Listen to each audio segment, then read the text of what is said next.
et sœurs dans le Seigneur, shalom à vous. Shalom en ce début du temps de l'Avent.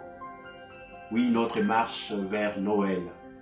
Pas seulement notre marche vers Noël, mais notre marche aussi dans notre manière d'être Noël pour les autres.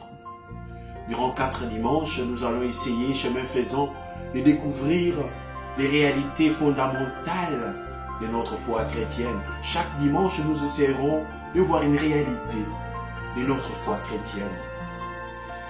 En ce premier dimanche de l'Avent, nous avons essayé de réfléchir autour d'une réalité double, c'est-à-dire l'attente et la vigilance. L'attente, c'est-à-dire cet avènement du Christ qui vient nous sauver. L'attente de quelque chose qui nous dépasse. Mais cette attente, elle n'est pas passive. On ne croise pas les bras pour attendre. Mais on est dans l'action. Cette action se manifeste à travers la vigilance. La vigilance chrétienne, qui n'est pas la prévoyance humaine. Car dans la prévoyance, on cherche à tout maîtriser, à tout prévoir. Ne pas laisser la place à l'imprévisible, à l'inattendu de Dieu. Mais la vigilance chrétienne, c'est cette manière de veiller les uns sur les autres. Cette vigilance, c'est la confiance. Cette vigilance, c'est aussi l'écoute.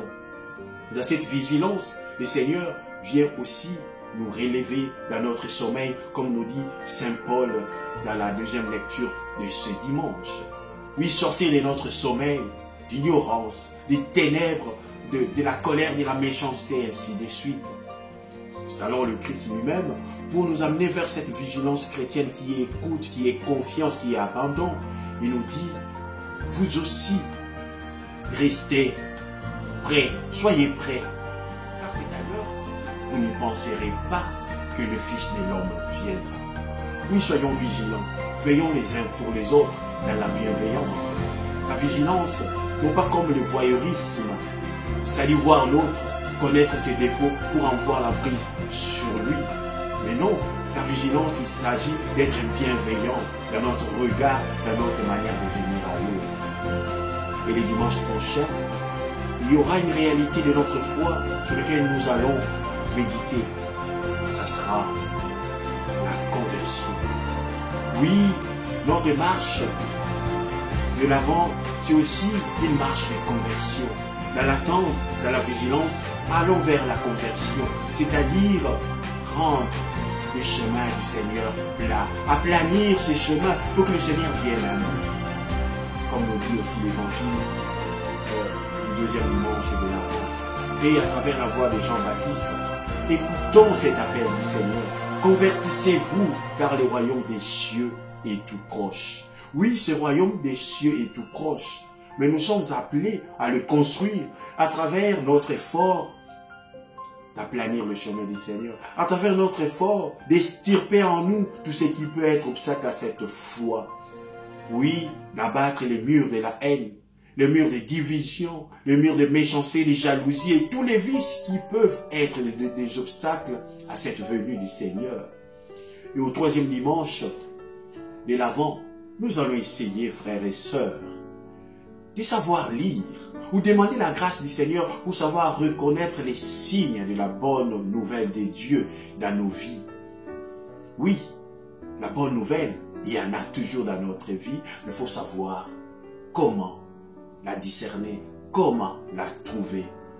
À travers la figure de Jean le Baptiste, qui déjà lors du deuxième dimanche de l'Avent nous appelait à la conversion, nous appelle aussi à savoir, par son personnage même, humain, savoir aller chercher ces signes-là. Il entend parler de Jésus et il envoie ses disciples. Allez voir cet homme et posez-lui la question.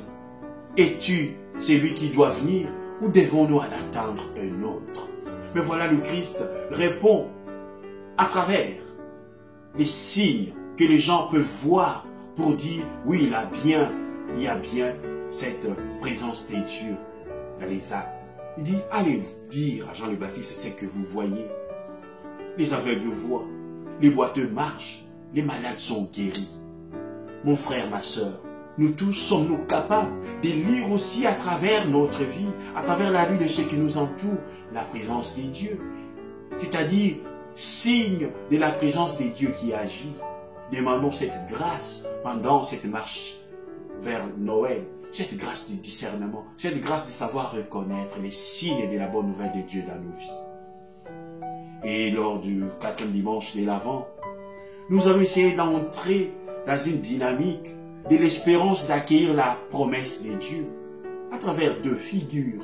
La figure de Marie. Marie a déjà dit oui à l'ange Gabriel, disant oui, je suis la servante du Seigneur, que tout se fasse selon la volonté de Dieu. Oui, je suis prête, Marie dit, à accueillir cet enfant dans mon sein. Mais Marie a été accordée en mariage à Joseph. Mais voilà, Joseph, ayant appris que sa femme est enceinte, est un homme juste, il veut tout simplement la répudier en secret. Mais durant son sommeil, l'ange vient le voir, vient le visiter pour dire « Joseph, fils de David, ne crains pas de prendre chez toi Marie ton épouse, car l'enfant qui est engendré en elle vient de l'Esprit Saint. » Oui, Joseph, après son sommeil, obéit à la parole de l'ange. C'est-à-dire, il devient le canal par lequel la promesse de Dieu s'accomplit. Et nous tous, aujourd'hui, nous sommes appelés aussi parfois à demander cette grâce pour que nous devenions les canaux à travers lesquels la promesse de Dieu se réalise dans ma vie, mais aussi dans la vie de tous ceux qui m'entourent. Frères et sœurs, oui, nous sommes en marche, 4 dimanches où nous allons essayer de préparer notre cœur pour accueillir cet avènement, c'est-à-dire la venue du Christ qui vient nous sauver. À vous tous, j'ai dit bonne route vers Noël. À vous tous, j'ai dit marchons ensemble. Que les forts puissent soutenir les faibles pour que chemin faisant ensemble, la main dans la main, nous puissions aller vers Noël. Vivre Noël, mais être aussi Noël pour les autres. Alors, bon et saint temps de Noël, de l'Avent à tous. Allons, montons vers Noël. Amen.